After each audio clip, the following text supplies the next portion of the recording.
so we'll start with an agenda review, therefore I needed an agenda. I don't even know if I'm running this meeting or Carrie is, but. We did discuss the agenda together. I thought you set the agenda and you were running the meeting, but. Okay, well, we did talk about it. So I think we wanted to start with Isak, who had a draft resolution about the budgeting process that he worked on with some colleagues. And that's budgeting for outcomes. And then we'll turn it over to Jessica, our controller, for a presentation of city revenue streams. And we can have some questions on that. Then a discussion of the process for next year's budget and how we can collaborate with the mayor's administration. Then we will have a short period of public comment and we'll move on to next steps. So Isak, whenever you're ready, and I'm being informal here with first names, I said. Yes, that is my name, yes. Hello, everyone. This is, I've already spoken, and I think, really, I think is a collaborative effort. The idea here was mostly just a prompt discussion, more so than, have an up and down resolution or anything like that. It's just, our sort of currency, if you will, is resolution. So I sort of formatted it in that way. But just sort of maybe a little bit of background for me, and of course, sort of co-presenting here with Sydney and Kate. Our city traditionally, and they don't even know what I'm going to say, so they can decide later if they want to. But our city, I think, like many others, has traditionally used this sort of programmatic budgeting approach. And while it's very familiar, the problems with that type of approach is that one, it's sort of necessarily inflationary.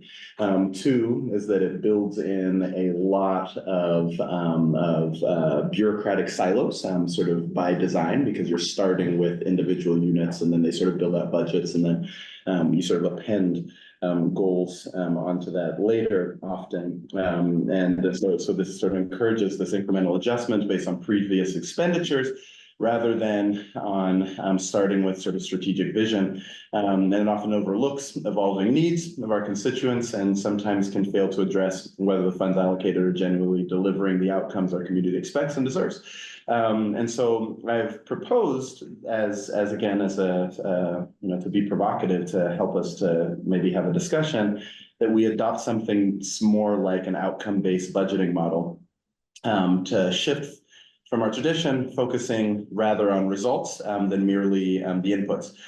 This method has been proven effective in cities across the nation, from Boulder to Palo Alto, Bend in Oregon, and I've sort of written about that in the resolution. And people say that such an approach can foster greater accountability, ensure the taxpayer money is used more effectively and efficiently. The primary advantage to me of this type of an approach is the alignment of our resources, limited as they may be, to our most critical community priorities. It allows us to clearly define what success looks like for each funded initiative and measure progress against these goals. This process ensures that every dollar spent is an investment towards tangible, beneficial outcomes for our citizens. And I'll just say here that in an initial conversation with Carrie and Jessica, I think we're also of the opinion that regardless of whether we actually adopted a full model like this, that just the process of having to go through and coming up with what the goals that we actually want to set are, in and of itself would be a good process for us to go about. And I think moreover, the strategic approach enhances transparency, which Carrie was, I think made one of the core elements of her platform, was elected by a large majority to do exactly that, and I think rightly so. By justifying budget allocations based on specific expected outcomes, we also open up a new channel of communication with our constituents, allowing them to see exactly how and why their tax dollars are being allocated. But it also allows us to keep ourselves accountable. We say, hey, this is what we think we're doing with this budget, which is a moral document. This is what we think that we're trying to achieve here. Have we achieved the things that we're actually working towards? Now, with all that being said, important to note that budgeting for outcomes is not a panacea. I don't think any panaceas exist. It's not a silver bullet. This is, again, an approach that lots of cities have adopted and very successfully in many cases. But there are lots of criticism to it. And I think we have to be, open-eyed to that. These things like reliance on quantifiable metrics, which sometimes can be difficult to get and maybe sometimes can overshadow some maybe more qualitative outcomes that are equally vital but harder to measure. There's also the risk of oversimplification when we come to setting what our goals are, where complex community needs are often reduced to things like numbers and targets. I think that that's a limitation. And of course, there's the challenge of deciding what are we actually working with within the budget? There are certain things that you might say are just, keeping the lights on, if you will, that have to happen, right? That's maybe not sort of a thing that's up for debate. And furthermore, I think transitioning to this method, I think would involve significant upfront work and adaptation. And so the way that we've framed this resolution is more towards sort of piloting what a move towards an approach like this would look like, sort of with the mind of saying, hey, let's sort of give ourselves a couple of years, if you will, to make significant strides toward a process that is more transparent, firstly. Secondly, that it's actually based on setting goals before we set the budget. And then that we think about the sort of training and support and collaboration and resources that might be needed to support such a process. So the resolution, I'm sure you all received it, so hopefully you've got a chance to read it. Just outlines a structured path, possible structured path toward implementing outcome-based budgeting, and calls for the formation of a special committee to guide this process, collaboration between the Controller's Office, the Mayor, and the Council to develop and implement a framework, and the initiation of pilot projects to test and refine our approach. So in conclusion, while acknowledging the limitations and challenges of such a budget model, I think that the potential benefits in terms of transparency, accountability, and alignment with community priorities argue strongly in favor of this approach. And so to me, this is about making smarter, more informed decisions that are directly tied to the aspirations and needs of our constituents. That is my presentation. Yay! Would you like to add anything? No, not right now. I think that was good. Cindy? Longer version of the resolution. I just wanna, check with the mayor's office, it says, in section 2, that, we're focused on implementing this by, financial year 2026, is that feasible on your end? So, Councilmember Sari and I have, talked about, My name's Isa. I know your name. We've talked about, this needing to be an iterative process. I think we can make great strides towards it by 26. Frankly, my experience, leading budgets, even in the same organization, is that you should be learning something every year. Right. And improving the process and figuring out what inputs and what collaborative points you have. And so having arrived by 26 at something that is close to perfect, probably not gonna happen. But I think that we can, frankly, we are taking a step forward this year by having 2 pre-budget meetings that are sort of a collaborative and educational process that start the discussion before we start looking at actual numbers and discussing, what's actually going to be in the budget financially.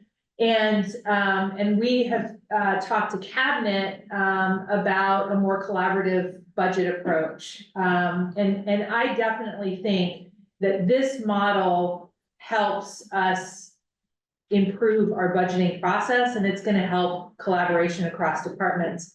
Part of the challenge, and Jessica will be able to speak to this better than I can, is that our financial systems have to also collaborate with this process. And it's not an easy button push to pull every dollar line that's being spent on housing or even on building new things, And so this kind of outcomes-based budgeting that does intersect multiple departments introduces systematic challenges, and so the reporting will be very difficult. Even arriving at that reporting by 26 could be quite a hurdle. So I guess we could do a resolution, and request some patience along with that resolution. Thank you. Are there, any, questions for ESAC or for the mayor as far as using this approach? Yes, Dave. Thanks. So my experience is that every department has a description when they present the budget, their current work and their programs and projects and so forth, and then what they expect to complete in the next fiscal year. How is this different? So, and with all due respect, because you have been here, longer than any of us, so, but, Well, you could just look back to the last year. right. I think from my perspective, when I read the budget, it reads like, this is why this department exists, right? This is what you gave us last year. This is what we're asking for this year. And then you append activities onto that instead of saying, actually, this is what the city is trying to accomplish. Here are our primary goals, right? This is how we as a department are going to contribute to those goals. And these are the resources that are required for us to meaningfully do that. So here are the outputs that we are contributing to this outcome. It's a subtle difference, but I think it makes in practice, I think would make a huge change. So take, for example, 2 years ago, Rick Dietz in his budget was asking for an open data person. And so that was basically the request. I want somebody to do data, right? And so he's asking for the salary, like $70,000. It got denied. But the argument was, well, we need more hands on deck, and we need right. It's sort of like, because we already are doing all the things we're doing, we need another person to do something else.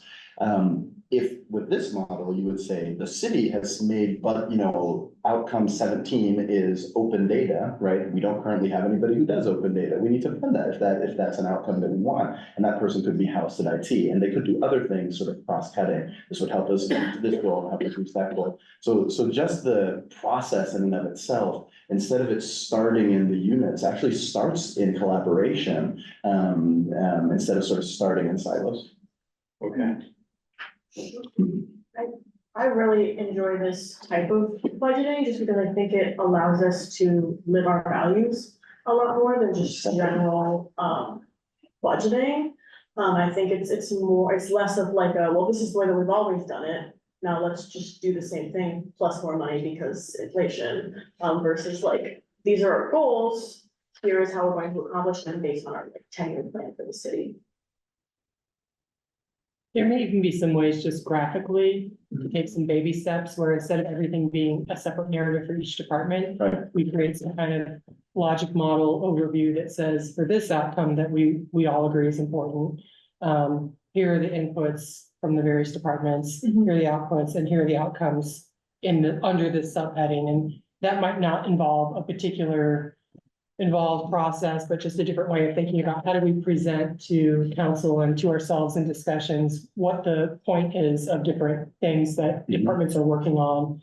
And some of that might include things they're already doing, but would kind of give us a visual map of what relates to what, and what's the big picture of everything that we're doing for this topic or that topic. And then I think as a follow-on, and this is something that that Dave's brought up. You've been advocating for many years, for example, for the increase in Jack Hopkins funds, right?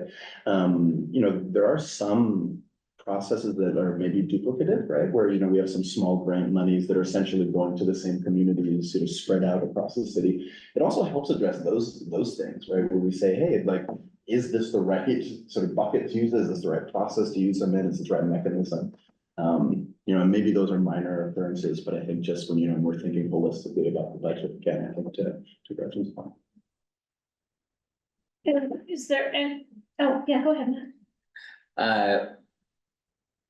Love it. All for trying new things, and having some sort of, theory of change or logic model for how we're trying to achieve things. I think we do pieces of this in places, but Yeah, all for trying new things. Where do you see existing city, like adopted plans and goals, like fitting into that? Most specifically, probably the comprehensive plan, Right. transportation plan, climate action plan. I think we've had some different housing plans that Right. kind of evolved over time. But those also have they're kind of sector specific, you know, we Yes, don't necessarily like have like a unified public safety plan, for instance. Right.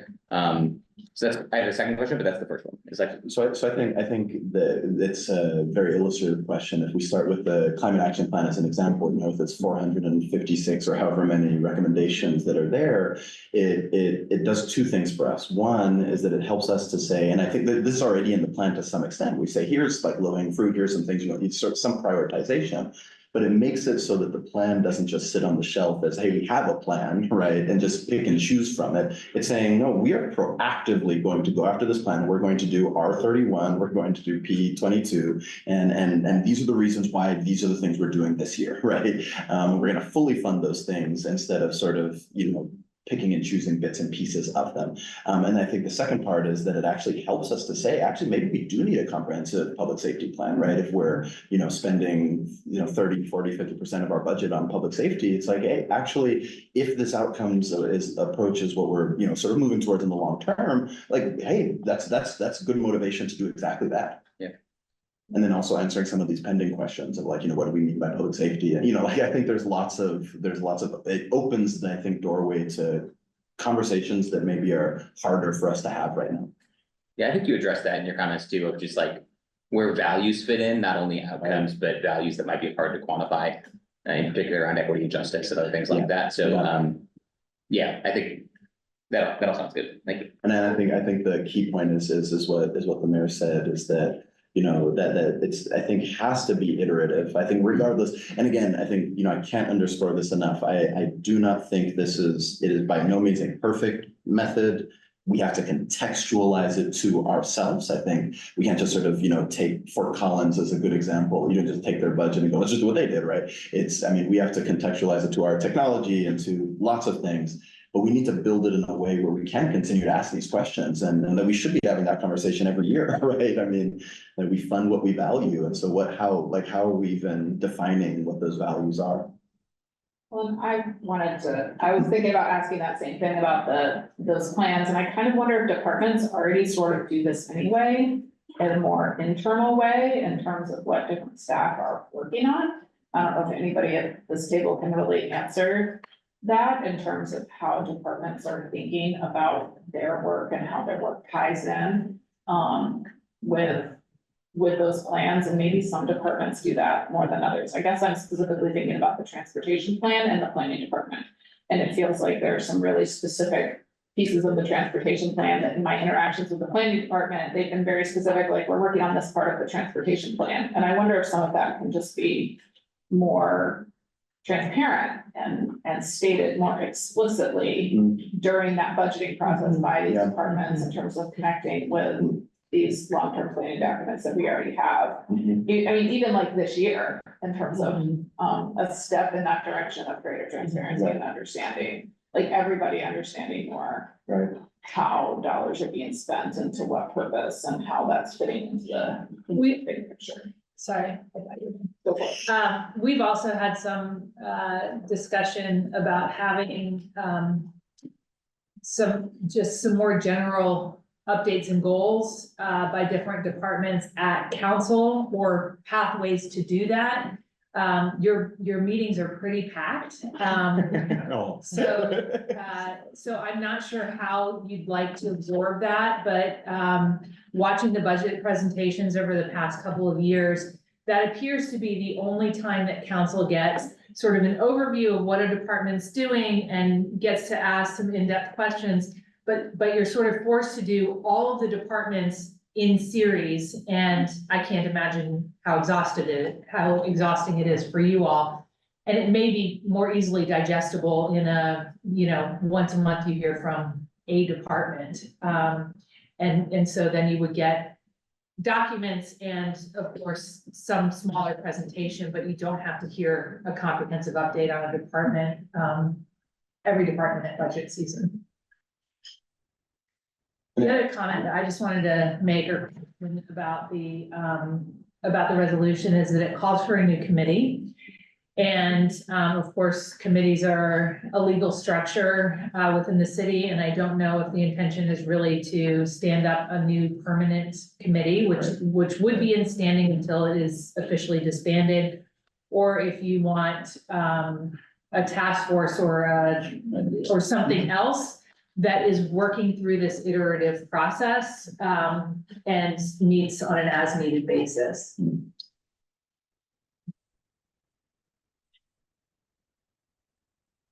So committees of council are either ad hoc or standing, but yeah, they do have to be created by council, but this is not a committee of council members. This is a joint committee, council's mayor, staff. Yeah, I don't know, council's calling for it, right, so it's Well, if we pass this resolution, we're calling for it. Yes. I don't know if this resolution is going to move forward or if Right. the conversation we're initiating now could just Right. continue without a resolution. Would it take an ordinance to create that type of committee? No, just resolution. Thank you. I don't think so. The council, rules allow for the creation of committees through a resolution. That's typically a committee of the council. Here, the resolution asks the mayor to establish a committee, including some number of council members and city staff. So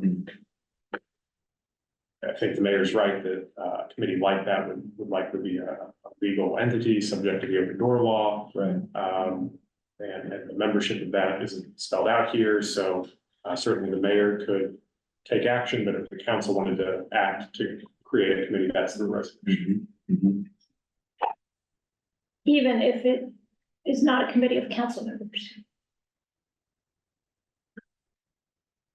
Only partially council members. Yes, so perhaps at least we need a clarification on what's intended. Right, And if it's not a council committee, right, I mean, I'm happy to right. put together a team Yeah, exactly. and have some council members on it. And you can instruct me to do that in your resolution, or we can Right. find another pathway to do that. Right.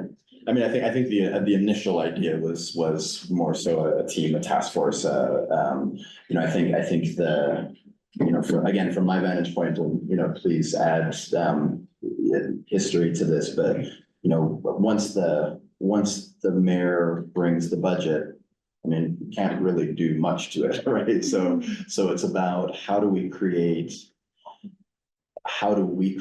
the mechanisms whereby, council is an active party in and this is actually, I mean, kind of a comment on ourselves. It's like we want to position ourselves in a way where we are giving meaningful input, and I think structured and meaningful input to that process. So it's not just sort of we get it and now we react to it, right? So I think that was my sort of initial thing, but sort of open to whatever is recommended. I think that, public input is also Mhm. part of this and needs to be part of it either.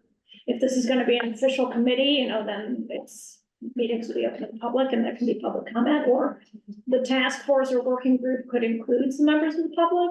I don't know, but I think that needs to be part of it since it's taxpayer money that's being discussed. Well, last year at the local progress conference, and there was, I think Chicago had done basically citizen survey. There were like activity groups. They were like about direct- budgeting. Yeah. I actually am trying to put something like that together for myself. I know Isabel and I talked about that a little bit and maybe be a part of it. So basically, it's like Yep. asking residents if you had $100, how would Yep. you spend it? Yep. And having them divide it amongst. Right. I mean, you could divide it amongst departments, you could divide it amongst goals or specific Right. outcomes, or you could really make any categories that you would want residents to consider in Right. any given. I would hesitate to do that before we know that we can actually put that into our process and Right. have it. I just mean in the Yeah. future, we could make it any You know, just in terms of getting feedback, if you Yeah, have any that's kind of right. feedback about where people want to prioritize their dollars. Yeah.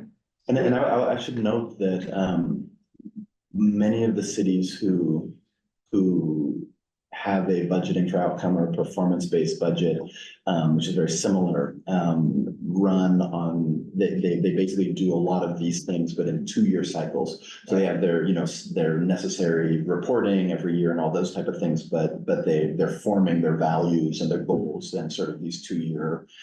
So I think a lot of what we're talking about, these type of processes, to do that meaningfully, I think in a systematic, externally valid type of way, takes a lot of time, right? And in my mind, it's sort of like these next 2 years are us thinking, what might it look like to us for us to do that in such a way where we could sort of be on a 2-year type of process, and sort of 2 cycles from now is, but. Well, it's almost 7. I think we should move on to the controller's office presentation, if that's all right. Jessica. Thanks, Isabel. I'm going to share my screen up here, and I hope that everybody got a copy of this spreadsheet. So I'm going to walk through the spreadsheet that was sent to Carrie, or Gretchen. Would you like a copy of the spreadsheet? I sent it to you. Eventually, but it's fine. I'll follow Sorry. up. Put my other glasses on. So, yes, I can send it to you. I'm gonna share my screen, and this is, and I'm gonna walk through the spreadsheet, and this is a broad overview of major revenues that the city is going to be budgeting for 2025.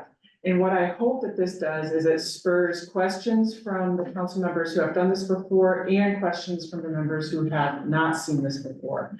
There's going to be some stuff that is really important for you to know when you started, and then it may bring up questions, maybe things that you've never had a chance to ask before in the past. So please interrupt me as we go, and ask any kind of question you want. If something is not clear, you can talk to me later, or we can set a time to meet in person and go over it. All of that is great and fine out of me. I would be super excited to do that with you.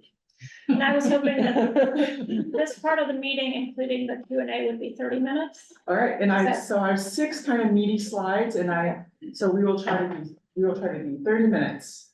And I think we can do 30 minutes. All right, here we go. Share. And there it is. So, all right, the first thing is kind of this, make sure they, I moved my screen. That's okay.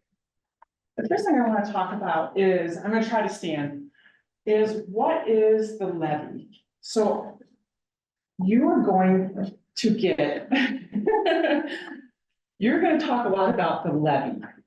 And what the levy is a dollar amount of money. It is not a rate. It's not an assessed value. It is a dollar amount of money. Last year, the city's levy was $35.7 million. And that levy is not frozen. It's not a magic number. It is simply the levy that you got in the previous budget year and is increased by the state's growth quotient, that this year is going to be 4%. And last year it was 4%. And all you have to do is multiply last year's levy by the growth quotient given to you by the DLGF, and then you get next year's levy. So it really is that simple. And what goes in the levy? General fund property tax dollars and the Parks and Recreation Fund. Those 2 things are in the levy. There are other there are other funds that are funded by property tax that are outside the levy. Bonds and the Cumulative Cap Development Fund. But this number is very important to understand. So it can, all right, I'm going to move on. So this system is set up by the state to kind of give an overall growth to every unit of government every year based on the state's average growth. There are a couple of things that can happen that you can increase your levy even more. If you are subject to annexation, if we annex, we can use this line and an annexation adjustment. And what you do is you divide your AV with your annexation by what your AV would have been without annexation. And what you're gonna get is a number greater than one. It'll be like 1.05. And so that's gonna mean that you get an additional 5% added to your levy. So annexation adjustment is capped at 15%, that's what that means. And so if you annex a whole bunch of land, you can only increase your levy by 15%. And that's a one-time increase for that annexation, Yes. and then we go back to the state. Yes, that is a one-time increase. And what that's gonna do is it's gonna bump your levy up by that 4%, and then you continue, and then it stays at that level, and you continue to grow every year from that new levy that got bumped up. Another thing that can happen is that your city growth might be a lot higher than the state's growth. If the state's growth is only at 4%, but you're building and building and building, and all these people are moving to your, building new houses and moving to Bloomington, your AV might grow a lot more. And so your specific city growth is outpacing the state growth.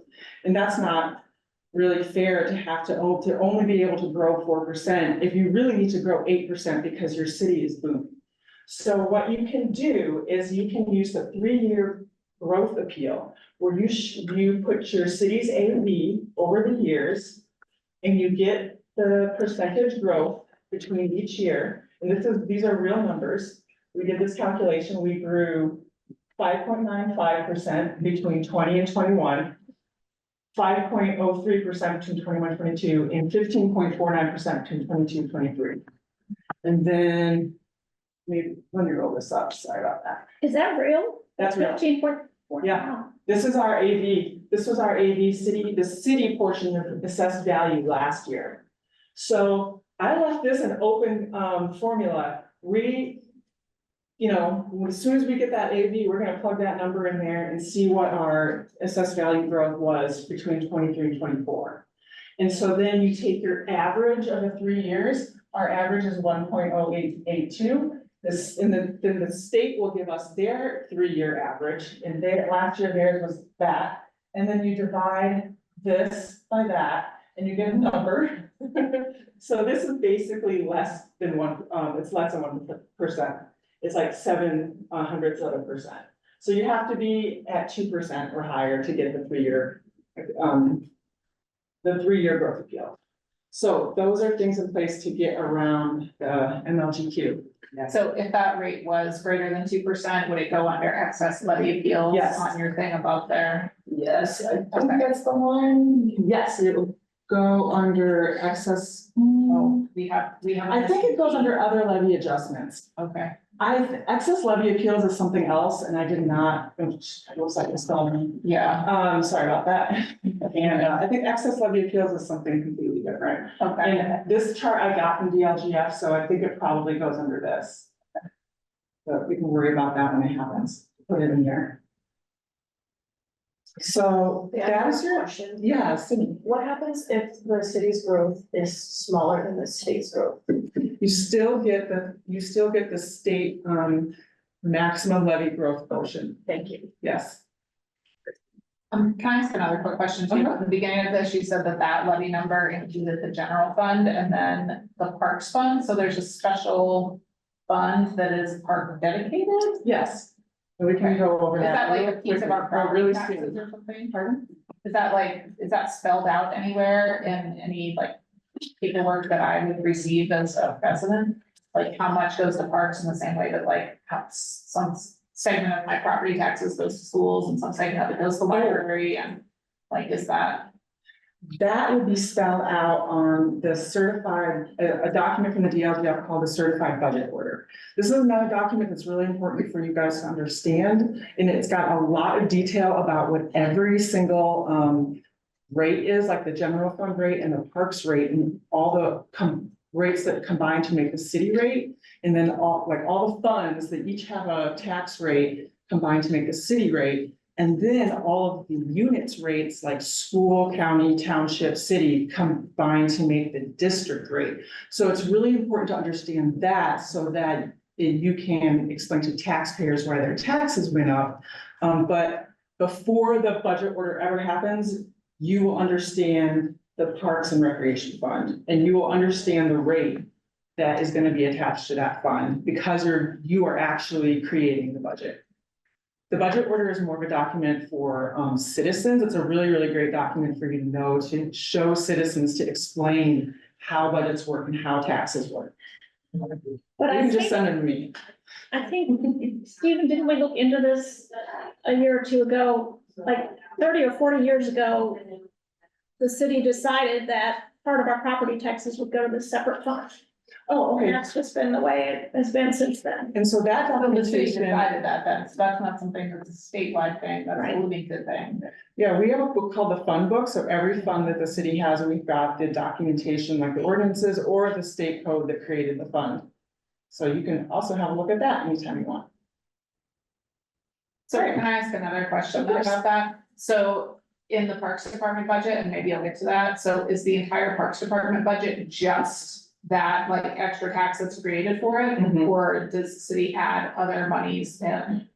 It's just the parks. The parks budget is entirely in the Parks Fund. They also get some revenue. Yeah, they're, Right. yeah, we're From not, like yeah. shelter rental and program fees and that kind of stuff. Program fees, yeah.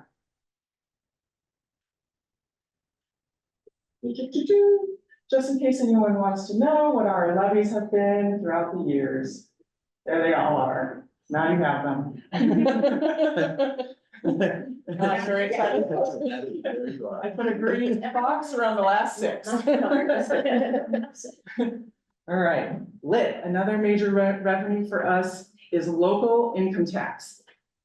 Local income tax in Monroe County is 2.035%. And that is the total of these rates that are for these purposes. Certified shares is based on the levy. Public safety, including public safety answering point. This is specifically for public safety and dispatch. And let me go back, this is for any legal government use. This is for any legal government use. This is county only, and it's for correctional facility or jail. This is county, this gets applied to tax bills, so I just said countywide. We don't get it. No taxpayers get it. And this special purpose that says county juvenile corrections, that's youth service, it's called Youth Services Bureau. The cap on the lit is 2.5%, so there's some room to grow. You can not grow this. This is set by the state. You can grow this. Is that the public safety or the economic development? We should not, you can grow public safety, but this is more flexible. You want to grow this because you can only use this for public, this is just Jessica speaking. This is not anybody except me. This is not like this is not from the mayor's office. And I would suggest that you don't grow public safety because you can use anything in economic development also for public safety. So it's just more flexible. So if you ever have a need, if you have years where you don't need as much for public safety, but you're still developing this fund balance in public safety that you can only use for public safety, it's just doesn't give you the flexibility that does. Did you say certified shares? Did you say something about those being set or capped? I didn't say that they're capped, but I know that they're set by the state. But I don't really know exactly how, Matt. I was under the impression that when we made a decision to pass the ED lit a couple of years ago, that we could have taken, so we increased the overall lit, the food and beverage, the local income tax advisory council, which consists of the elected officials, well, the fiscal body from city, county, Ellisville, Steinsville, of which the city 8 members make a majority share. We increased the ED lit.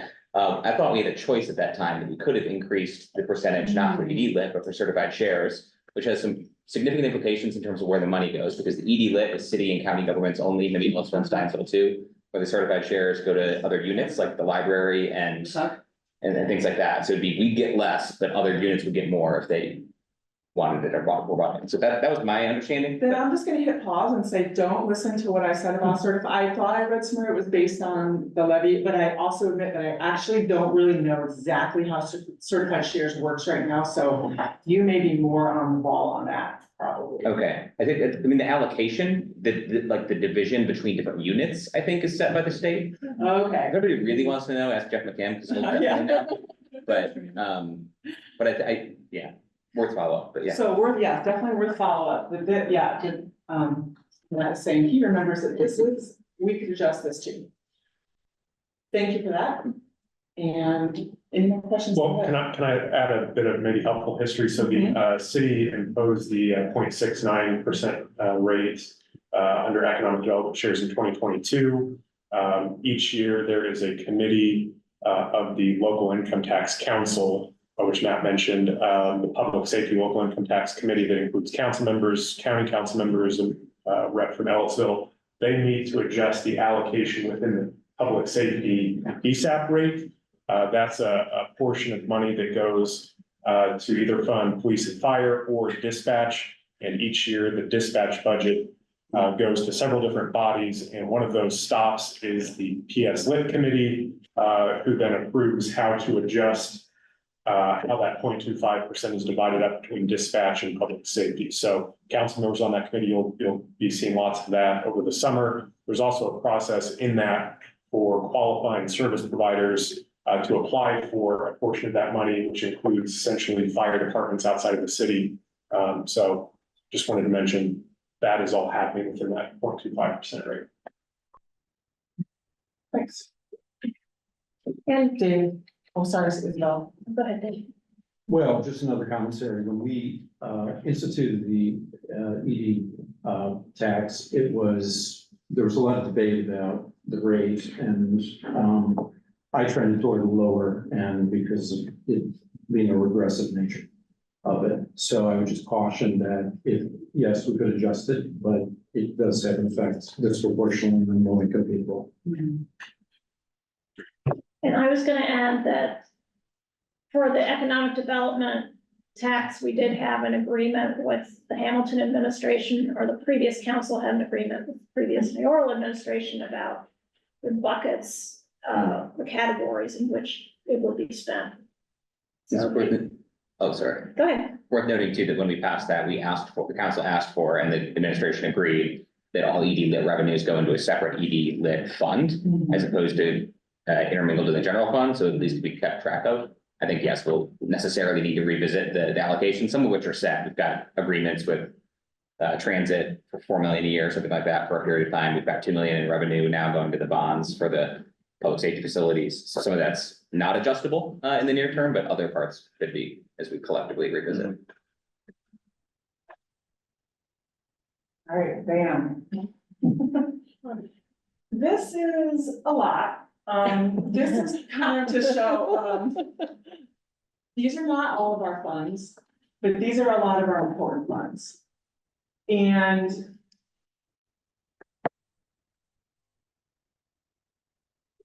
like, just take a look, do you recognize, these, you should start to really become familiar with these funds. If I'm sure half of you already are. This general fund, we've talked about that. This is public safety lit, food and beverage. There's that lit economic development fund. There's the Parks General Fund, Jack Hopkins. These are a few smaller, lesser used funds. Local roads, like all of these are. Just to clarify, these are the amounts that were allocated, or is this the amount that is in the funds currently?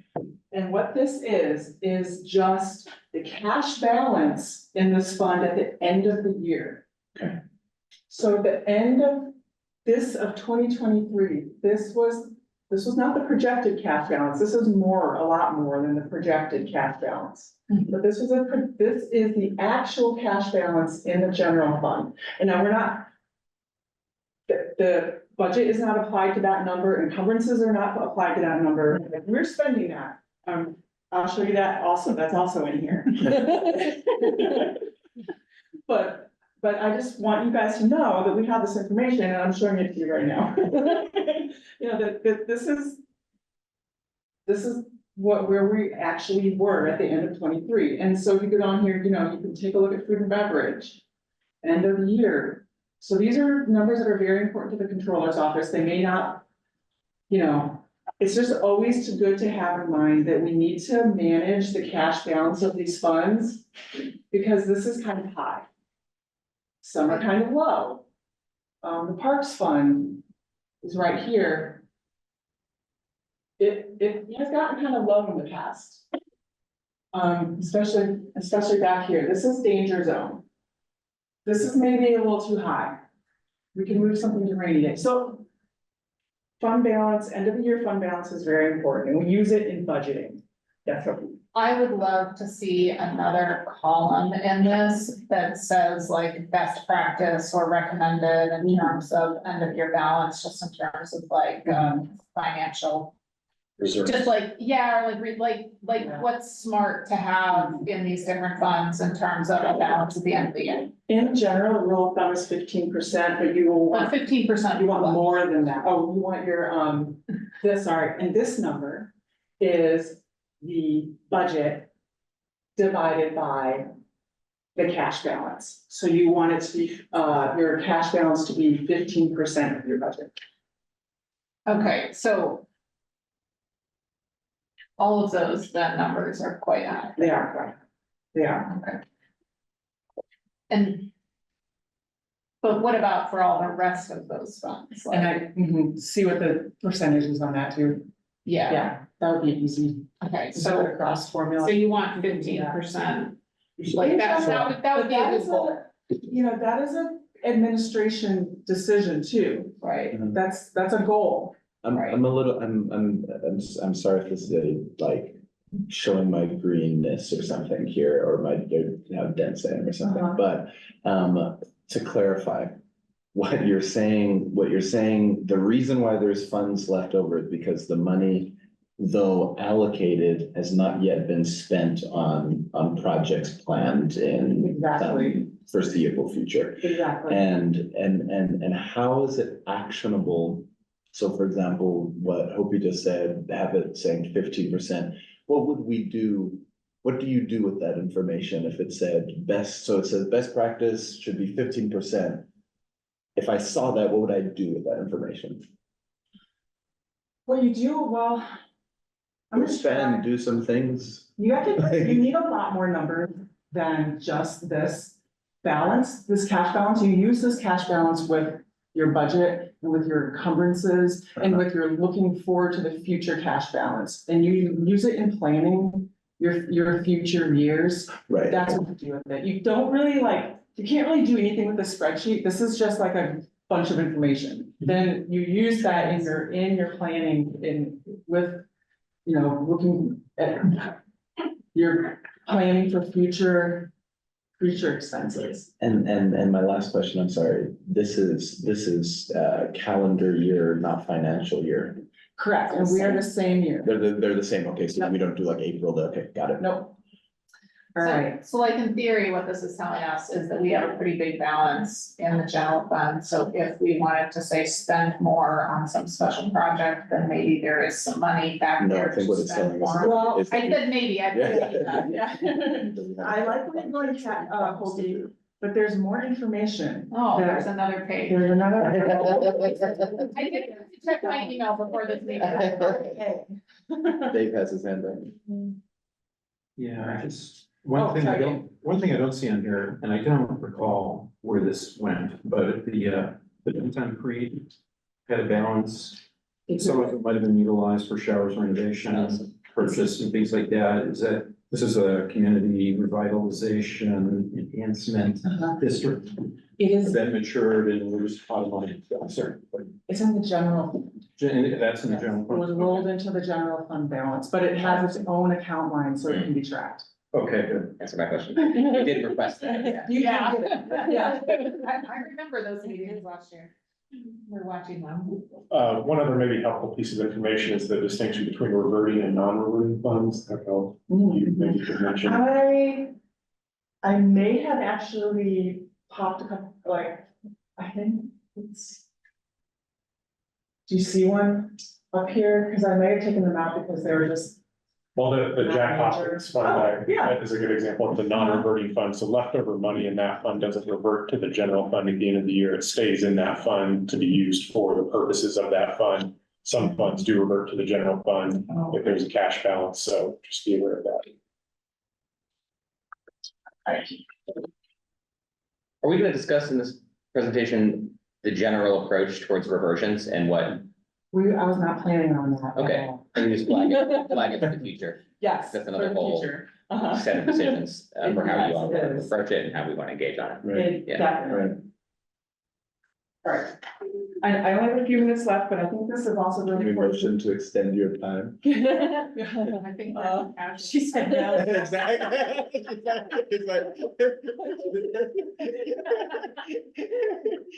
Controller. But does not want to get to slide 5, you know? I will let I'm gonna have to scroll this down. All right, this is an explanation as to how we got to 50,000. Our estimated cash balance in the budget, this was part of budget adoption, the estimated cash balance was 32 million. All right, so in June, this was our cash balance, 41.8 million. Property taxes left to be collected. We thought it'd be 11.8, we got 11.4. Miscellaneous revenues, we thought we were gonna get 13.6, we got 20.6. I do wanna look into that. So. It is. Our revenues were our revenues were higher. And then our expenses, so left, these are actually what was left in appropriated in the budget was 34.5 million. We spent 23.5. Did I say that right? 23.5. Our expenses, total expenses were 23.5, and that's why we ended at 50. And now, if you scroll down, we're gonna go straight into the 2024 budget. There. We're gonna go straight into this, the 2024 budget. All right. Our property tax levy, now we're gonna talk about revenues again for 2024. Our property tax levy is 27.8 million. This is, how much we're losing to circuit breaker.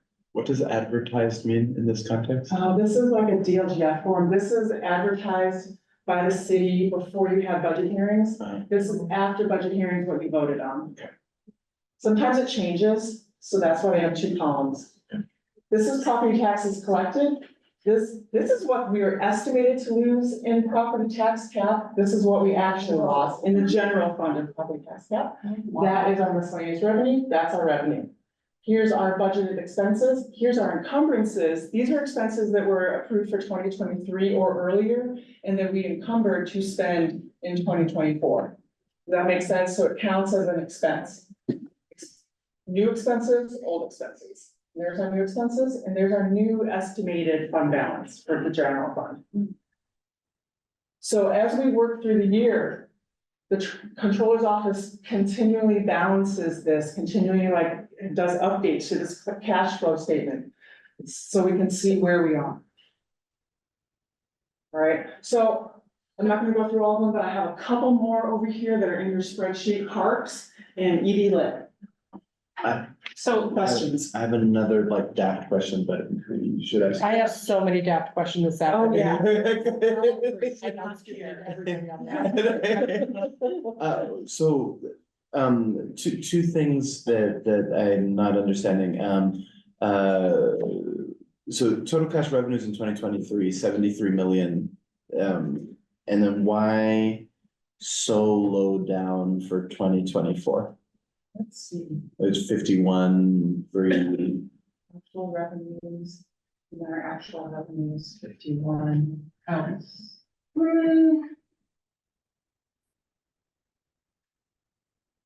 So on the blue lines, the total Yeah. cash and revenues, I mean- 2023 and 74. I don't really know how to answer your question. I mean, that's a good question. Why?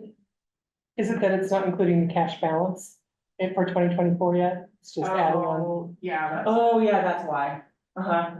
It's not including, this cash balance includes all the previous year's cash balances. This is just our revenues for one Just for year. the year. where So that's we the were balance. holding, if you think back to that other giant spreadsheet, we had like a $23 million cash Yeah. balance the year before. Okay.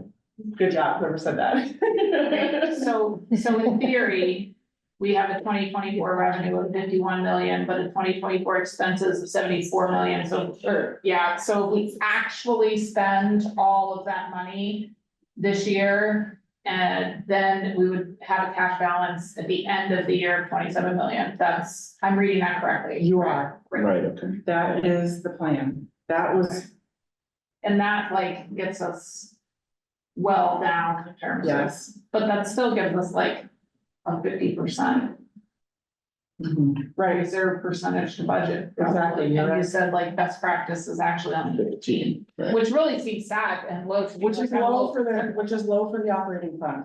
Okay, yeah, let's Well, I thought- pause on that too, like 15, Yeah. it might be I thought that it was 30%. for operating. Yeah. Oh, look.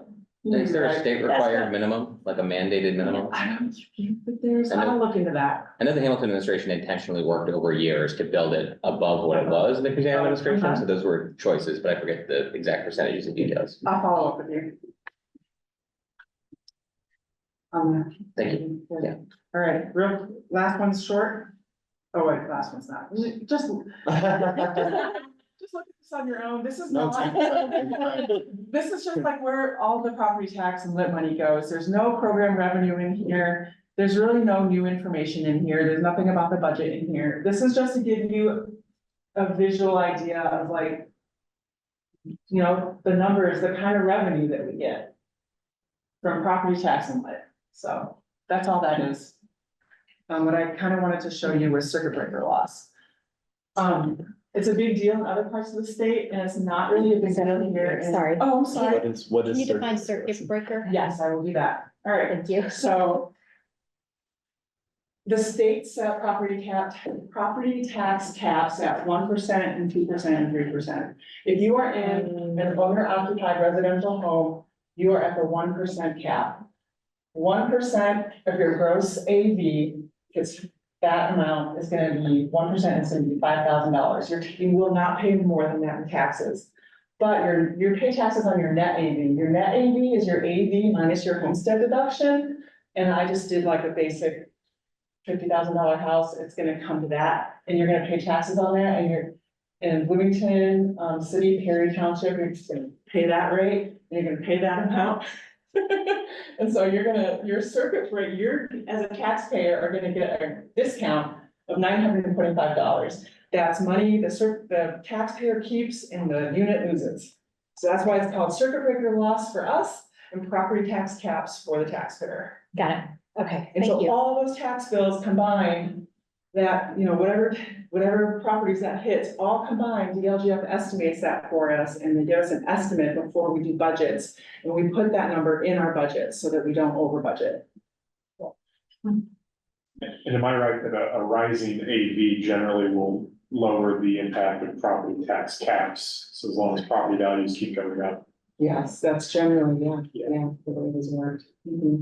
Yeah, there's a lot of factors that do affect property tax caps, but I really wanted to show you that in compared to there's all the lists are out there on this, I can send it to you, but I just picked a few. Bloomington is, we're not affected us by that much, but you can see Noblesville or West Lafayette, it's just a lot more. And it's really just something that, we're lucky in this community that it does not affect us, and I just wanted you all to know that, as council people, you should know that. So I'm grateful for the fact that, like, you've really kept all subjective feelings about the way that the city's budget is going. Like, I'm trying to read them because like, you know, so like I see numbers, I'm like, I don't know what's going on. But and so if I were to ask you, you know, hey Doc, like, is this like what's the state of city finances? Good, bad, ugly? Like, are we dying? Like, yeah, I'm trying to make an analogy of being in a doctor's office, you know, Yeah, and like I'm not, being very stoic. okay, like, I think think that we're doing good. We're in a strong position. Yeah, I think that we're in a strong position. I really do. I mean, I definitely think that there's improvements to be made in the budget process, just as all of you already discussed, and I mean, there's lots of improvements we can make with our goals, and I feel like we have a really good foundation to build on. As I'm looking at the mirror. Yeah, keep leading. Awesome, thank you so Yeah. much, Jessica. Absolutely, so as you can see, I would just want to share information. I love to teach about this stuff. If there's any resources I can give you and stuff you want me to look up, ask me. And I will be back for round 2 at some point. Yeah. I would like to say I really appreciate all the details with the Yes, numbers, because thank I you. know that it'll probably take you a long time to really put this into a presentable document, and I, for one, really appreciate having all those details in a presentable. Yeah, thank you so much, Jessica. You're very welcome. Okay. All right, well, let's move on to a discussion of the process of creating next year's budget. I mean, we talked a little bit about a new approach, budgeting for outcomes. You know, that'll take time to implement.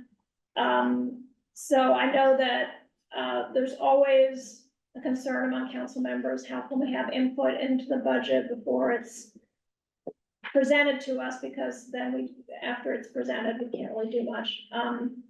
So just open discussion at this point, and I don't know if Carrie, you want to start us off with kind of how you foresee the next few months going?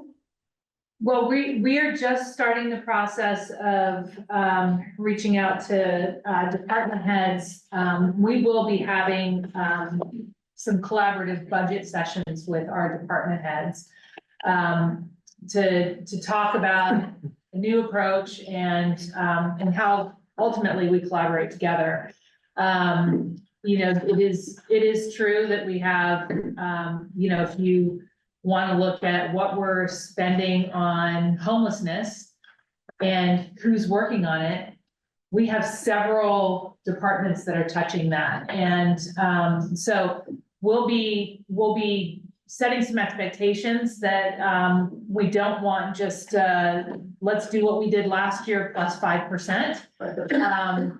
We want to be working towards some goals together, and that as a team, as a cabinet team, we are going to have some discussions about what we can and can't do in the coming year. And while we are in currently a strong financial position, we should all remember that we have some very expensive projects that have just begun, some of them, and will cost a lot of money to complete.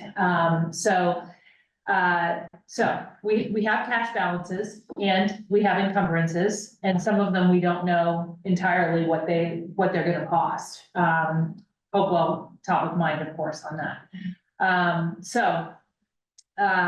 You know, I think by June, we should know more, Jessica, right? And the audit will be back, do we know? The 22 audit should be back mid-May, we're hoping for, and then we start immediately the 2023 audit. So you have to do them sequentially. That's how it works. You have to get audited financials to start your next audited financials. Yeah, and then then in 25, we'll do our 24 audit. We'll be back on schedule. And this is a big audit. This is not just the State Board of Accounts comes and looks at a few things. This is an ACFR, an Annual Comprehensive Financial Report. It is like 280 pages long. It is fully audited. It is a document that is filed with the federal government. It's required for bonding. It's a huge document. That's why it's so long. We can get both years in June. We will get 22 done hopefully in May. It's being audited now, and then we will immediately start compiling the 23 financial statements, and then those will be audited.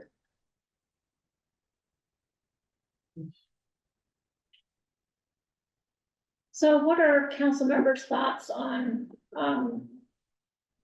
how to provide input into the process?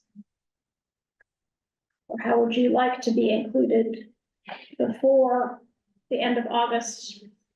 And I think that, we currently, our schedule does have the regular process at the end of August, we have 4 nights of budget hearings. We don't have to stick with that.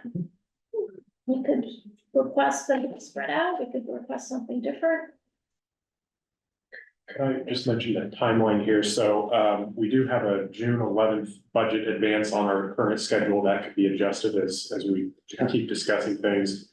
August 26th through the 29th is what we've set aside for departmental budget hearings. That's a Monday through Thursday, 4 nights in a row. We have a special session September 25th for introduction of the budget legislation, which is typically 6 items.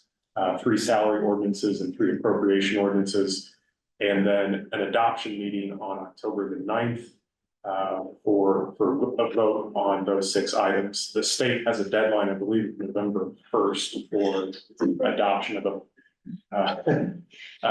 budget. And so that's the time frame that we're operating under. But as Isabel mentioned, that is subject to change by the council. Dave had his hand raised. Yeah, just a couple of general things. One is, in the past, councils just kind of delivered our requests of the administration in terms of priorities. So we've issued maybe per person, 2, 3, 4 priorities that we see as deficient or important to tackle in the coming year. Sometimes they converge, sometimes everybody says, we need more for sidewalks, so we need more for jack office. The second thing I wanted to say was that I'm in favor of, we're talking about transparency, a rather lengthy budget process. That is, department heads presenting their budgets, I think is good to be televised so that the public can see exactly what various departments are working on. We've taken to shorten those by holding back some questions and issuing them in written form. And so it doesn't get to be excessive in terms of, interrogating the person on the spot necessarily, but getting the information that we're after and then making it public. So I think that works out well, and I just wanted to put a pitch in for that. And then lastly, I've since having gone through the 2008, 2009 budget crisis, that was quite profound. You all might remember that, sitting in here. I was 6. It was pretty scary because. And Dave was still old then. I got a little. I lost some hair that year. So, it was scary in many respects, and it affected us, and it affected revenues, and we had to go on a diet very quickly. And so, Jeff Underwood, in successive years, I would ask him just privately, how do you anticipate this? And we may be look, I can't even grapple with the fact that our federal deficit's growing $1 trillion every 100 days. So is that sustainable? Is that gonna end? It's gotta end sometime. Maybe it ends in an inflationary spike. I don't know where it goes. But I think we need to think about it. We need to think about corrections. And so he would bake in sort of a plan of what happens if revenue falls by X amount, where do we go? If it falls by this amount, where do we go? And I think that's a good way to look at it, just to make sure that, we have the resiliency we need in case, something hits the fan. So, yeah, so that's what I want to say. Thanks. You First is that I think it was mentioned already, but there's a couple of specific things that probably warrant special attention in terms of our collaboration about priorities. One is the economic development lit fund with about $17 million a year, give or take, coming in for that. Again, some of that's allocated and directed already. When we agreed on that several years ago, there were 4 broad categories. Basically, transit was one, or was it maybe, I think it was just transit, climate, kind of sustainable development, public safety, and like maybe economic development or equity. Transit was under, Under Climate. transportation? No, I thought those were separate. Anyway, we could revisit it and find it. Some of that money is there, but again, none of it was set in stone. It was essentially an agreement that reflected the understandings of and priorities of all parties at the time of adoption. I think there's a lot of flexibility there actually to make adjustments based on the priorities of the administration and council. Similarly, we have ARPA dollars that will, I think, sunset, we have a timeline to implement them, and also earmarked CREED funds that sunset as well and could be used for capital projects. So all those things are things to think about that I think are especially well suited for like some sort of collaborative process. Just reflecting on what Dave shared in terms of the past process and its challenges or shortcomings, especially from the council side. We'd have a meeting or two. We all would share priorities of some kind, sometimes ask for specific things. I want to see, doubling of sidewalk funding this year or whatever. None of that really led anywhere productive, for the most part, with rare exceptions. And it's on our side, it's easy to ask for something, and it's a lot harder to figure out how to talk about trade-offs, what has to be reduced, where that reduction could come from to accommodate some kind of other increase. And also hard, I think, for the administration to identify how big of a priority this is for the council as a whole. So you might have 4 or 5 people talking about the priorities of a particular thing, but ideally you probably have some more concreteness to what it is we collectively are asking for. So those are sticky challenges. I think it's worth thinking through and maybe pitching new ideas and new approaches, or even also learning from how other cities do this. So those are my thoughts.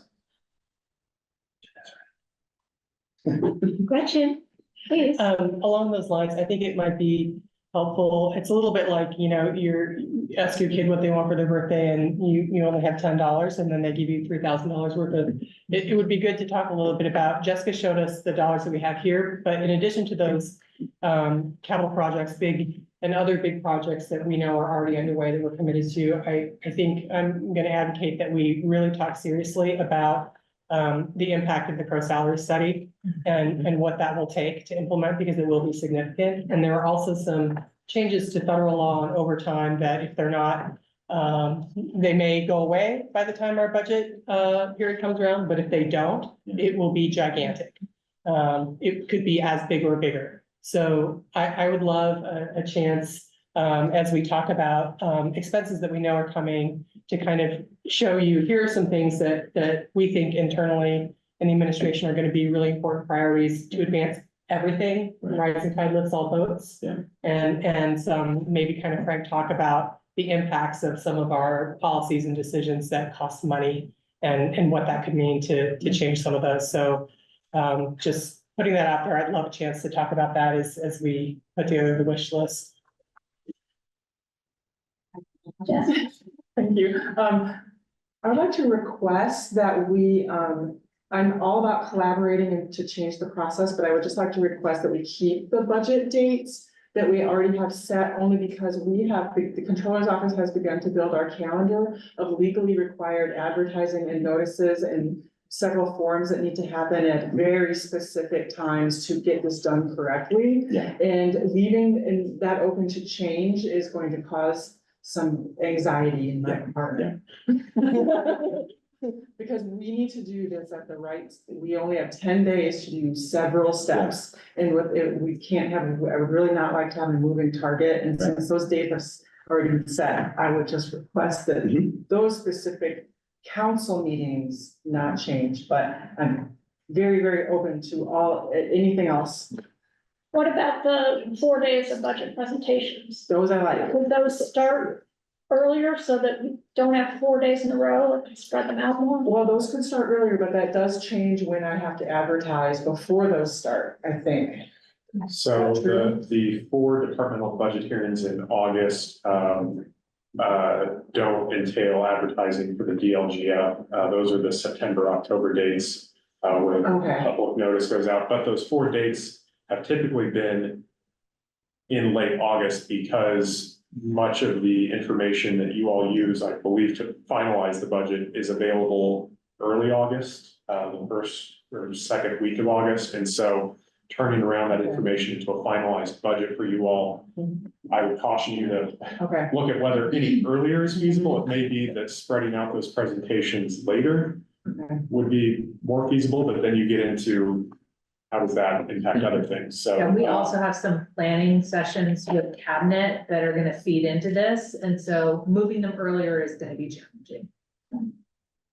Hopi, I think, had her hand up, and then we'll go to Kate. I just wanna mention maybe kind of a little bit about what Gretchen was talking about in terms of maybe upcoming expenses that are gonna happen. So I find it sort of disturbing that our budgeted expenses for 2024, not counting encumbrances, is still like $15 million more than our expected revenues. And I recognize that right now we do kind of have maybe a surplus and maybe that's okay, but I think that ultimately it's smartest budget wise to get to a point where you are spending as much as you're bringing in, if not a little less, you know, in terms of balancing budget. So I think that should be a goal somewhere moving into the future, and considering all these things, it's like seriously $15 million more. The budget estimate is $15 million more than the revenue. That can't be right. That's My memory. huge, like, how does that even work? I think, well, that was a probably concentrated effort to try to spend down the cash balance. Okay, And but that's so I'm thinking to myself, that's what what it is, was. what are we spending money on this year that then we're not gonna be able to spend money on the past? Is that like capital improvement kind of stuff? Are those projects that we won't have to replicate, or are we increasing services to some degree that then we're not gonna be able to sustain? I don't really know any of those answers, Those are all but good questions. I dislike the huge difference between those, just kind of. But as somebody who went through those budget hearings, and my three colleagues who did too can chime in, I do not recall that we budgeted that much more than what we expected to get in revenue. I don't think that was the case. I'm not sure what artifact here is making it appear that way, but I'd have to dig in deeper, but yeah, same. In terms of my recollection. Yeah. Kate, Yep, about the 4 days in August, I think they're horrible, and I also just I don't think they're fair to the presenters that go last, so that all of our meetings, we end up super rushed, and it's we don't get questions in. I mean, I have been advocating for it to take longer since I did the first one, I would say. It's just it just feels why are we cramming them in when no one is really on top of their game by 10 p.m. And, you know, I just don't think it's fair in the end, I guess. We're not giving anything due diligence. It just, yeah, well, I'm not. yes, it's not. So a couple of thoughts. I think the first one is not to forget the point that Karen mentioned earlier, and towards this pain point of the I mean, I know it's a very short window between now and August, but there are some things we can start doing to minimize some of the, hey, this is the first time we're talking to Department X, right? That shouldn't be happening during the budget, right? So in terms of easy, low-hanging fruit process changes, when we could institute that, next Wednesday, right? Have, Department X come and tell us about whatever it is. I think the second point to me is when we were talking about, I think both Dave and Matt mentioned this when we're talking about this sort of yeah, we can come up with a wish list, and it's not like kids coming up with a list. I think that it's more like saying, this is us saying, here are some things that we want to see on this, but it can't be everybody gets 5 things, throw them in. It has to be what is it that we as a group have consensus about? So we've been talking about, and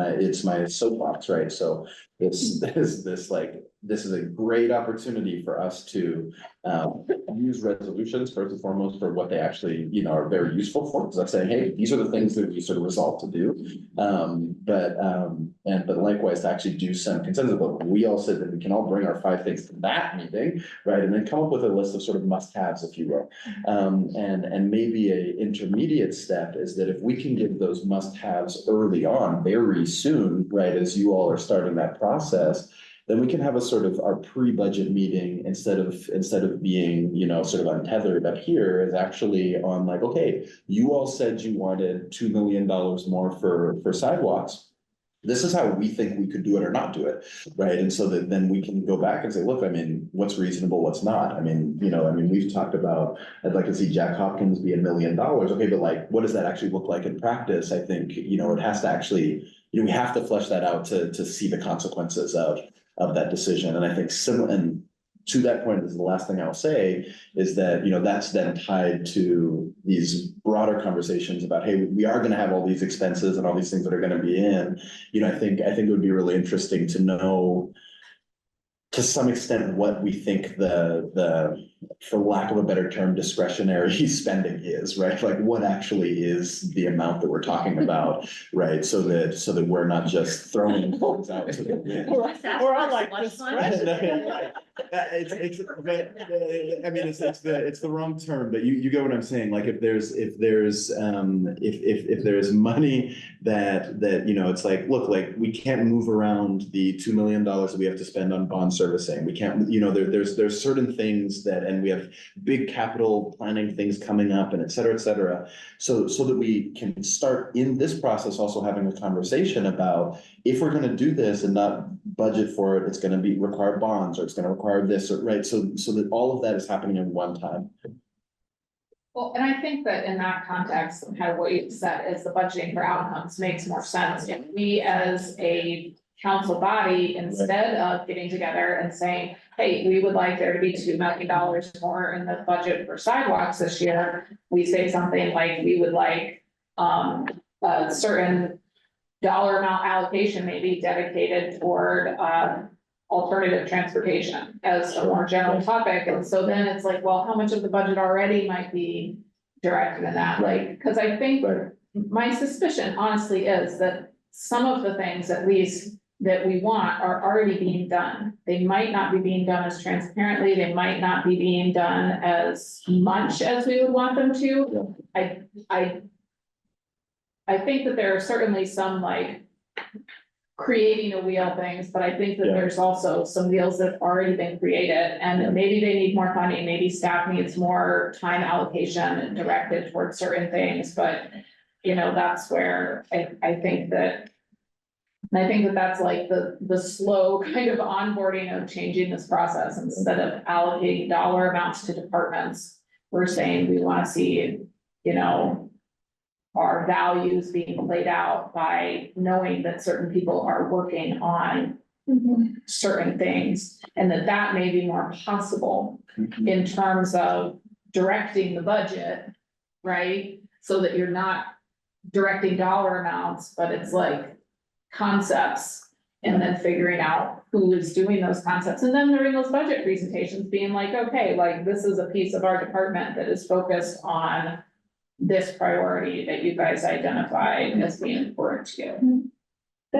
I do think that it would take some pressure off the August presentations if there was some free education and transparency, I don't know what you would want to call it, about from departments. And maybe it doesn't all, if we can give you some things in writing and to prepare before the meeting, so we're cutting down on some of the time that we spend in person to focus on real questions and answers. I think that would help, so that we're preparing. But also I would say, you know, let's say that there is a list of, you know, here are our top 10 priorities, and it would be great to, for our purposes, have that and have some time to map what we're currently spending onto that, to come back and say, rather than being on the spot, you know, what are you gonna do for this $2 million here, to be able to say, here are the pieces that are already in play for that. And then even further, take that list and say, okay, what are the things that we think that if we gave it a little more time to research other funding sources, that maybe we can't do this year, but instead of it being, you know, yes or no this year, and then we wipe the slate clean and start over again next year, keep the running list of, here are things that have been identified over time as priorities that we never seem to get to. Why not, you know, like pick something from the cold cases list and make that be a goal for next year, or just spend a little time outside of the regular budget process to address some of those other things to see if there's a way to get to them. So that, we're not just saying no forever, but, let's see what might take some time to solve. Dave, did you have your hand? Yeah, well, I just want to say that's a good idea. I agree with Itzhak that just generally speaking, it'd be great to have what's discretionary spending, what is obligated, we have to pay salaries, we have to pay insurance, we have to pay debt obligations, we have to pay all these things. What are we, and then what's left over? I know that they appear in various funds and we're committed to use those funds for specific purposes sometimes, so it's not fungible, but it gives us kind of an idea of, what monies are potentially available. So I think we discussed, having the revenue side of the budget discussion at this meeting and the expense side at the June meeting. And so this conversation can help inform that educational piece that Jessica will do. Jessica, is it realistic to think that we can kind of highlight the expense lines for, yeah, there's some wiggle room here, some discretionary here, and these are pretty set and or need to grow? Yeah, we do that. Yes. Yeah, It's very, that part of it is very complicated, so, Yeah. like CDBG, you can use it for many different things, but it's very set what you have, you can't use it to pay salaries. I'm gonna talk amongst ourselves about what funds you're most interested in too. I don't wanna waste time, expenses is so deep and complex, I don't wanna waste time going over something that you don't wanna, that you're not interested in either, so. If you have ideas, you can go ahead and send them to me about specific funds or funding lines or funding sources, and you'd like to know where they go, what funds they sit in, what they're being used for, that kind of thing. That would help me kind of, I don't know, spend your time wisely.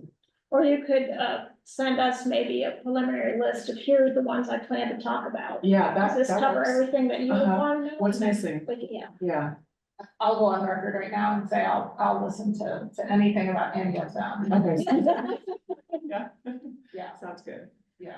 And I really wanna educate you all on how to find the information yourselves too, like if it's out there on the DLGF, there's not a lot of detail. But if there's anything I can show you about how to find it yourself, so you don't always have to, when you're in the middle of a project and trying to figure something out, you don't have to wait to hear back from me. Sometimes it's possible, sometimes it's not, so that's what I really wanna do is help you learn what is out there. Too. Well, I'd like to go to public comment now for a maximum of 10 minutes, and then we can circle back on next steps. After that, that's fine. Okay. So is there anybody in the public who would start here in the room? Anybody want to comment? I think that's waiting to be called up. Mr. Christopher. We're on a first name basis today. Yes. I just want to thank the administration and the council for putting this together. I'm hearing a lot of good things here today and getting PSD from the Zorn public finance presentation that Jessica gave earlier. But the one thing I've heard, which is great, is that we're looking at some of these long-term obligations, specifically not being Hopewell rich and cash poor. I mean, administration's looking at some of these issues and these obligations that I think is going to come out in the audit itself. And we're sort of looking at, if you just looked at the parks, well, we have more parks now than we did before, and that revenue is kind of flat. So you just have to look at these things a little bit in context as well. And the other item I was going to say was just to make sure the budget process is the least sexy thing, but deferred maintenance is what I don't want to hear. We have a lot of wonderful, great city assets here, and we just need to make a commitment to keep those up. The other thing I would recommend is some of the council members that are here before, you asked some very good questions that I actually mentioned to a couple of you from the last budget hearing. Go back to those departments and ask those questions again and see where they're at. I know it was a long time ago, but some of those things do stick out. The other thing is piecemeal this a little bit. This thing is huge. Some of you have specific interests. So working within those areas that you can be a little bit the expert and the council members can sort of look to you because this is all encompassing and those 4 days do sort of drag on a little bit and you can't get to those sort of skills that you're just working on the edges. But it was good to hear, today, the dialogue and sort of thinking ahead on this and and make sure I get this, correct, the outcome approach and sort of looking at some things on that where we're sort of monitoring what we're doing and looking at things like not doing the leaf collecting event, leaf collection that, Public Works, I thought was a great idea, too expensive and sort of looking with that mindset. So thanks for the time, Madam President. Thank you. Anybody else here in the room? Yes, Dave? Yes, about 4 days in August, yes, they are terrible. Indeed. All right. Anybody online? Do we have anybody on Zoom that would like to offer a public comment? Don't see any hands raised. All right, well, Kate had a comment. It is about the 4 days again. I mean, Dave did mention this, that those 4 days are already really pared down, like, the presentations are quick, you know, and like we limit everything, so it's not about like, we didn't do it beforehand, it is about like, I mean, I wanna do as much as we can, of course, before there's a budget, but like, it is that those days are like jam-packed and they still go so late, so I don't know what is possible, if like some of those sessions could be hybrid where we do like a noon hour for the HR, you know, budget kind of thing, where it's like, there isn't usually so much public comment around it type thing or whatever, like, so people who do work like at IU can like Zoom, I don't know, I'm not saying it needs to be extended other days, but could we do multiple hours different, I mean, I think, I don't know, it's just very hard, I think those days are very hard. Well, I think maybe it was Gretchen who mentioned, you know, they don't need to repeat everything that's already in the budget book. First of all, we need to get the budget book sooner. Because I do try to read it in the 2 days I have it before the budget, but that's really not enough time. But you know, some of the presentations are just like repeating what's you've already read. So if they can just focus on, first of all, I don't even know if department head, is that really the best way to do it? I mean, if we're gonna move towards goal-based budgeting, maybe we should talk about, you know, transportation safety one night and homelessness one night and economic development one night and have all the department heads there. and have the relevant people there, to focus on goals. But I think time could be saved. You know, this may be something for next year, or the year after, That's a good point. but time could be saved. It just not, don't tell us why you exist. Exactly. We know why HR exists. Right, I am so happy about that. You know, I hate right. that. yeah, no, exactly. One reason we didn't change that at the end of the year when we were looking at the new schedule for this year was because we wanted the new council members to weigh in on it, so, and like now that is happening and then we're also kind of getting told that it's too late to change it, but like, that's what I'm saying, like, can we just, you know, I don't know, change it a little bit? Well, I think that's like a good segue into like the next steps, so I Yeah. think that like, to me, the obvious next step is working session with the mayor's office, where we just say, like, what are our goals for 2025? And like, how can we work with different departments to make that happen? Whether or not that's like each department head gets a presentation, or we talk about it based on like, okay, these are our top 3 goals, which departments can get us to which cycle, if that makes sense. I don't know if we're in a position to already go to that kind of budgeting, but he's not. So if thinking in small, you know, sort of crawl, walk, run method here, I think to me, good next steps, I mean, following on what Sydney said, is actually that we have a council work session where we, and there's sort of 2 things we need to discuss, right? There are sort of broad based, you know, things we'd like to prioritize, and that could, one such output of a meeting could be, we literally have a list that goes, you know, let's say homelessness, housing, climate, whatever, like whatever that list is. But that similarly has certain things that we'd like to work towards, increasing Jack Hopkins, more money for sidewalks, okay, et cetera. So I think us having that meeting, the mayor's already doing that with her team. I think that sort of gives us maybe at the June 11th. I would like to note that one of the things I need in this budget is some money to get my wife flowers because you booked this meeting on her birthday and the next one on our anniversary, but that's fine. So this is a problem, but yeah, exactly. It's 90 minutes. Exactly, no, but back to the serious point is that, then we can compare those, I think those ideas, I think would be, really helpful, and we can have a real conversation about what's possible, what's not. So that would be my suggestion for next steps. I also do think, that and this goes to what Matt said, we cannot, and I thank you so much for saying it this way, Gretchen, because I actually think that in the past it has been just like kids adding things to a list. We cannot approach it that way, that we just go, here are a bunch of things we want, and then they don't do it, and we go, okay, right? We have to honestly have some, backbone and say, here are some things that if they are not in this budget, we're not going to vote for it, and agree on some of those things. And if there's only 2 things that we all can agree on, then so be it. But this isn't just for if we're just going through the motions of all of this, let's not ask questions in August. Let's just let the presentation go and vote for it, right? Do you get what I'm saying? It's we have to actually, I think, engage with this process as the legislative and fiscal branch of government. Thank you. As someone who's actually voted no on a civil city budget on principle, I agree. And it also, I'll just add that it's a 2-way street, of course. I've tried to refine how I approach requests and root them in adopted plans and goals and priorities that we've established as a city formally.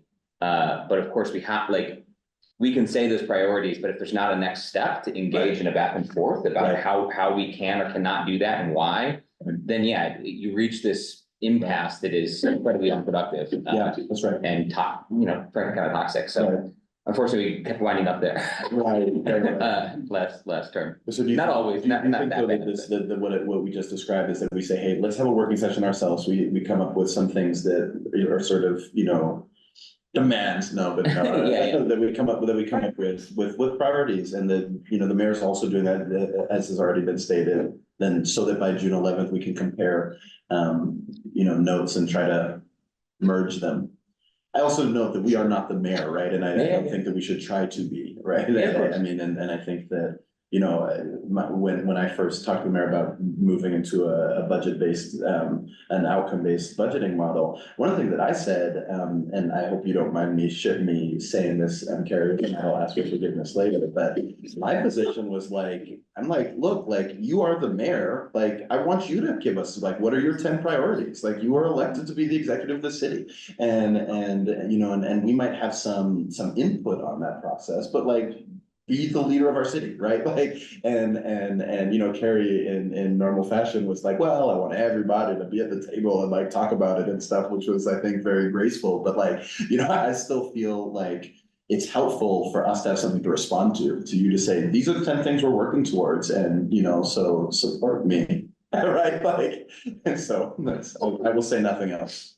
I think that I like the idea of the council having a work session to discuss what we can all agree on as priorities.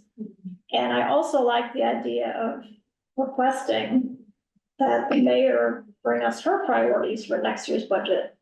And, there are some things we never would think of, like the salary study, that is important. That we need to consider as well. So does that sound reasonable, that we both work on our lists and then we come together and do some give and take? I think that's a reasonable approach for efficiency's sake, and I see a lot of synergies between what I suspect will be council priorities and what will be administrative priorities. And I hope we can go into this in the spirit of collaboration, which is why we're starting now. And it is not gonna come down to, well, we demanded this, and so we're not gonna vote on it, or, you know, on the other side, the administration doing similar. And that we can have conversation along the way. I have a, you know, completely open door. I have been reaching out to council members when there are issues, and I hope you'll do the same. And I've enjoyed spending time with you all. So, we should be, for our city that we collectively serve, we should be using money as a tool to improve our city. That is the goal that we are working on together right now. That's right. Here, here. Quick question. Yeah. Can I just clarify something? Gretchen, you mentioned salary study. It says that we have one from the previous administration. Are you talking about? We're talking about the Crow study that Oh, was finished. that was finished. Okay. We published it, they did it. Yeah, okay. It didn't include electeds. Are we gonna have a separate one for electeds? Because it was, am I correct?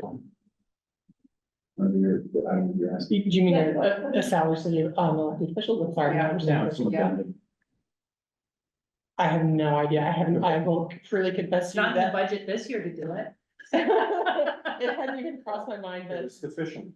Goal number one. Well, I'm pretty sure the clerk's office is gonna have research already, right? Yeah. We have a ton of data from the clerk's office from last year, which was looking at clerk salaries across second rate cities, and we got all kinds of. Second class.